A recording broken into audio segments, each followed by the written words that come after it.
C'est parti pour la série des Walk With Me in Taipei. Objectif 10 000 pas par jour. Si vous l'ignorez, j'ai déménagé à Taipei et désormais mon quotidien est bien plus sédentaire que mon précédent job de prof. J'ai donc décidé de profiter de cette nouvelle destination pour instaurer des balades quotidiennes dans l'objectif d'atteindre les 10 000 pas par jour. Un petit bisou à Kramik avant de partir parce qu'il fait bien trop chaud dehors pour l'emmener avec nous et on se met en route. C'est parti pour une balade dans le quartier de Zhangzheng, le long de la rivière Tamsui.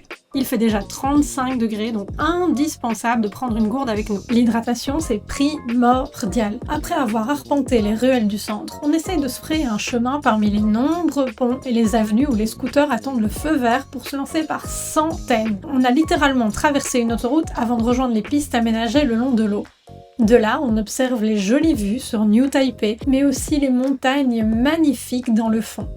La beauté de Taïwan réside vraiment dans la nature omniprésente. L'endroit est paisible, rempli de cyclistes, alors qu'on est toujours dans le centre de Taipei. C'est fou. Par contre, l'humidité est bien là. On sue, mais on sue!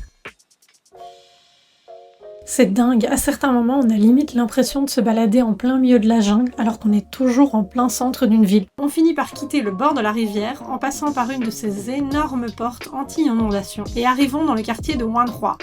On se balade dans les ruelles si typiques que j'aime tant. On croise des magasins de statuettes et d'accessoires en tout genre destinés au temple. On finit par croiser le fameux temple de Longshan et on décide d'y faire un petit tour. On l'avait déjà adoré lors de notre précédent voyage. Je vous laisse d'ailleurs profiter de l'ambiance si apaisante de cet endroit. Petit bonus, on assiste aux répétitions d'une chorale d'enfants mettant à l'honneur les chansons aborigènes.